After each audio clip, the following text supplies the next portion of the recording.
എല്ലാവർക്കും news first മലയാളത്തിന്റെ പുതിയൊരു വീഡിയോയിലേക്ക് സ്വാഗതം. IPL T20 ക്രിക്കറ്റിലെ ത്രില്ലർ പോരാട്ടത്തിനൊടുവിൽ ചെന്നൈയെ മുട്ടുകുത്തിച്ച് രണ്ടാം വിജയം നേടിയിരിക്കുകയാണ് ഹൈദരാബാദ്. ചെന്നൈ ഇന്ന് ശരിക്കും നാണം കെട്ടു എന്ന് തന്നെ പറയാം. ടോസ് നഷ്ടപ്പെട്ട് ബാറ്റിംഗിനിറങ്ങിയ ചെന്നൈ 5 വിക്കറ്റ് നഷ്ടത്തിൽ 165 റൺസാണ് നേടിയത്. എന്നാൽ മറുപടി ബാറ്റിംഗിനിറങ്ങിയ ഹൈദരാബാദ് അനായാസം ലക്ഷ്യത്തിൽ എത്തുകയായിരുന്നു.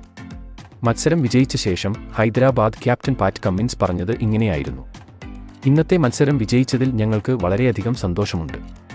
ഈ മത്സരം വിജയിക്കാൻ കഴിയും എന്ന് ഞങ്ങൾ കരുതിയിരുന്നു. അങ്ങനെ തന്നെ സംഭവിക്കുകയും ചെയ്തു. എല്ലാവരും തന്നെ മികച്ച പ്രകടനം കാഴ്ചവെച്ചു. പ്രത്യേകിച്ചും ബൗളേഴ്സ്. അവർ അവരുടെ റോൾ ഭംഗിയായി ചെയ്തു.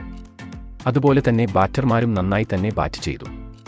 എല്ലാവരും മികച്ച പ്രകടനം കാഴ്ചവെച്ചത് കൊണ്ടാണ് ഞങ്ങൾക്ക് വിജയിക്കാൻ കഴിഞ്ഞത്. ടീമിന്റെ പ്രകടനത്തിൽ ഞാൻ സന്തോഷവാനാണ്. എന്നിരുന്നാലും ഇനിയും കുറച്ചുകൂടി വർക്ക് ചെയ്യേണ്ടതുണ്ട്. ചെന്നൈയും നന്നായി തന്നെ കളിച്ചു. എന്തുതന്നെയായാലും ചെന്നൈ ഫൈനലിൽ എത്തണം എന്നാണ് ഞാൻ ആഗ്രഹിക്കുന്നത്. കാരണം ഇന്ത്യയിൽ വന്ന് ഇന്ത്യയെ തോൽപ്പിച്ച് ലോകകപ്പ് നേടിയതുപോലെ ഈ IPL സീസണിലും ചെന്നൈയിൽ വെച്ച് അവരെ തോൽപ്പിച്ച് ഈ വർഷത്തെ കപ്പ് നേടണം എന്നതാണ് എൻ്റെ ആഗ്രഹം. അവർ ഈ സീസണിലെ മികച്ച ഒരു ടീമാണ്. അതുകൊണ്ട് തന്നെ അവരുമായി ഫൈനൽ ഏറ്റുമുട്ടുമ്പോൾ ഒരു ആവേശ പോരാട്ടം തന്നെ പ്രതീക്ഷിക്കാം. എന്തായാലും ഇതേ ഫോമിൽ തന്നെ തുടരാൻ കഴിഞ്ഞാൽ വരാൻ ഇരിക്കുന്ന മത്സരങ്ങളിലും ഞങ്ങൾക്ക് വിജയിക്കാൻ കഴിയും എന്നും കമ്മിൻസ് പറഞ്ഞു. ഇന്നത്തെ മത്സരത്തിൽ ഹൈദരാബാദ് മികച്ച പ്രകടനമാണ് കാഴ്ചവെച്ചത്. ബാറ്റിംഗിലും ബൗളിംഗിലും അവർ ഒരുപോലെ മികച്ച പ്രകടനം കാഴ്ചവെച്ചു. അതുകൊണ്ട് തന്നെ ഇന്നത്തെ വിജയം അവർ അർഹിച്ചതാണ്. എന്തായാലും കാത്തിരിക്കാം അടുത്ത രാജസ്ഥാൻ ബംഗളൂരു മത്സരത്തിനായി.